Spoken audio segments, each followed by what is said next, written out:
žiūrėkime, aš kaip mes užtikrintai laimėjom, galvoju.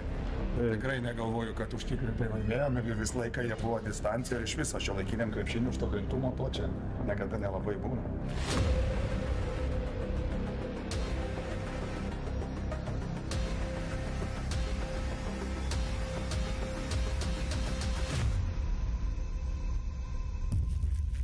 Parodėm, kad momentais galim žaisti ir turim žaisti ir kaip norim žaisti. Taip, kad visi darėm klaidų, tiek ir treneriai, tiek ir žaidėjai, taip kad čia turim pasimokinti.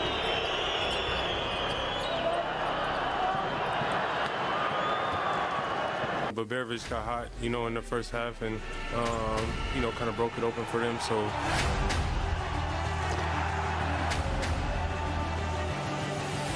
Second quarter cost us the game, actually. Pasidarė pagrindinį pranašumą, tada reikėjo vytis, aišku, sudėtinga. Kažkiek turėjom ir geresnių momentų, galėjom pagrįžti. You gotta have a whole 40 minutes to beat Fenerbahce, so...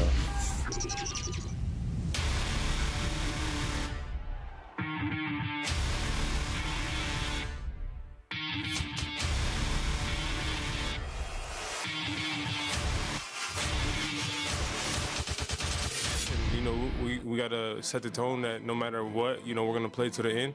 That's kind of been our motto all season. So we just got to be better, communicate more, watch films, and come back for the second game. Nieko nepralošėm dar, pasižiūrim, įsivertinam, didesnio fiziškumo reikia ir važiuojam toliau. Ir viskas, baigėsi tos draugystės, prasidėjo play-offai, žaidžiam, kiekvienas kalnamės už save ir viskas. Tai jeigu tu per play-offus ristelė bėgiosi, tai važiuok namo, tai ką, žinau, jau kitaip čia nieko mes jau daug ir nepadarysim. Sveiki visi pasitinkantys Eurolygos vakarą. Tikiu su nekantrumu laukite dar vieno krepšinio deserto. Mes žengėme į Stambulo areną, kur ši serija sėkmingiau prasidėjo Šarūnui Jasikevičiui ir Stambulo Fenerbahčės komandai. Tačiau viskas dar prieš akis. Kauno Žalgiris netrukus sieks išlyginti serijos svarstyklės. Mes turime progą mėgautis aukščiausio lygio krepšiniu. Gau Žalgiris yra čia Stambule. Likite kartu. Kiek atslūgus emocijoms po pirmųjų serijos rungtynių, pažvelkime į tai, kas buvo, kas mūsų dar laukia Stambule. Ir čia šalia manęs yra žmogus, kuris 24 valandas per parą gyvena Kauno Žalgiriui, ir tai yra sporto direktorius Gediminas Navickas. Gediminai, į šitą sezoną sudėjai labai daug darbo, labai daug savo minčių, idėjų ir tikėjimo. Ir dabar tu pirmą kartą savo karjeroje su Žalgiriu esi atkrintamosiose. Kiek tau pačiam ypatinga visa šita kelionė ir ypatingos visos šios akimirkos Stambule?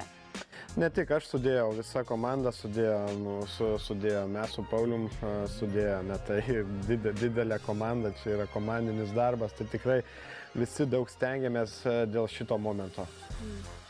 Laimingi esame čia, gavome tokį niuksą, vadinkime, welcome to the playoffs niuksą, bet nepanikuojame, žiūrime toliau, labai aiškiai suvokiame ir stengiamės tai perteikti komandai, kad mes, kurie čia esame, tai atstovaujame ne tik save, bet ir kartas, kurios kovojo iki šiol Žalgirį, tautą, Kauną, jaučiame tikrai visų palaikymą ir tikrai nesiruošiam pasiduoti.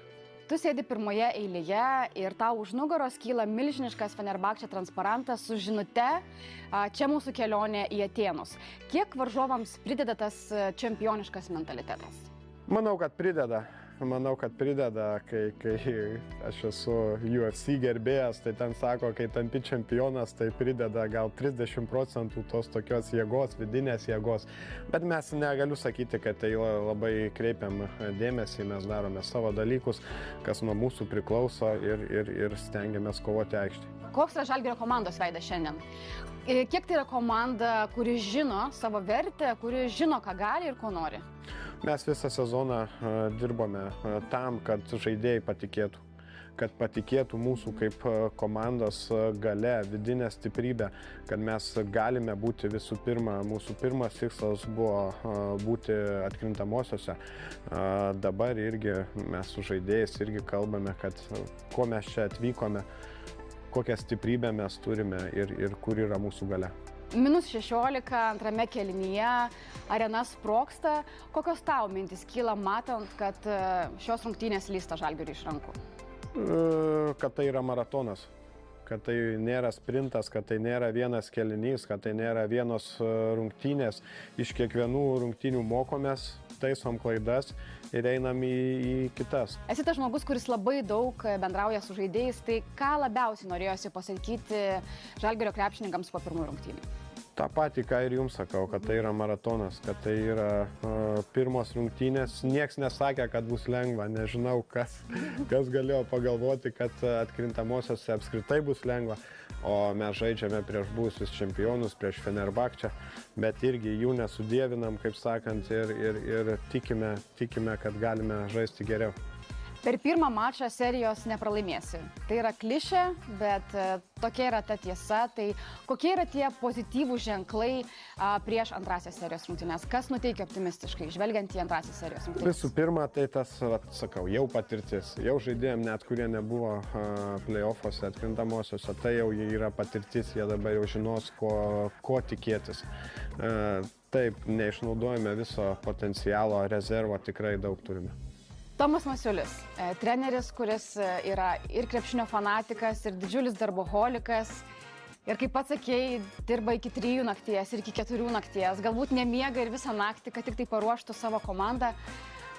Ką sužinojai apie šį žmogų per šiuos metus? Tai yra atviras, tiesus, teisingas žmogus. Visą laiką vadovaujasi savo vertybėmis ir visą laiką neišskiria žaidėjų, kad čia yra lyderis. Ir aš jam nieko nesakysiu, čia yra, vadinkim, rolė žaidėjas ir aš jam kitaip sakysiu. Jis viską sako tiesiai, ar tai būtų lyderis ar ne lyderis komandos ir žaidėjai tą labai gerbė. Aš tikrai tą žinau iš pokalbių su žaidėjais, kad jie tą gerbė ir vertina. Tiek daug ažiotažo aplink Žalgirį mes tikrai senai nesame matę, kaip komanda ir vadovai ruošiasi būsimoms rungtynėms Kaune ir ko gali tikėti žiūrovas. Mūsų komanda daugiausiai turbūt ruošiasi, kuri už game day experience atsakinga. Mes tai ruošiamės, mums tas įtakos per daug nedaro. Mes ruošiamės kaip ir ruošiamės, mes ruošiamės žaisti krepšinį, o kas bus aplinkui. Aišku, laukiam. Aišku, žinom, kad bus karšta irgi, tikrai ne mažiau negu čia Stambule. Tomas Okmanas sako, kad ambicija yra tik viena, Žalgiris turi laimėti Eurolygą, tai kiek smagu girdėti tokias mintis ir apskritai, kiek svarbu jausti tokį pozityvų mikroklimatą tarp komandos vadovų ir komandos vedėjų. Tai tikrai nieko naujo nepasakysiu, labai svarbu ir tas pozityvumas vienas dalykas, ambicija kitas dalykas, patarimai, kaip mes bendraujam visi viduje, kaip priemam sprendimus, kaip dalinamės informaciją, tai tikrai labai smagu dirbti tokioje aplinkoje, kuri žiūri viena kryptim, niekas nieko nenori ar pakenkti, ar apkalbinėti. Visi žiūrim viena kryptim dėl šito tikslo, ką Tomas irgi sakė. Ačiū tau labai, Gediminai. Ir ką? Svarbiausia sėkmė. Gero visiems krepšinio, ne tik per TV3, bet ir per GO3, nes ten tiesiogiai transliuojamos visos Eurolygos rungtynės. Nuo Kauno Žalgiris su jumis susitiks jau Kaune.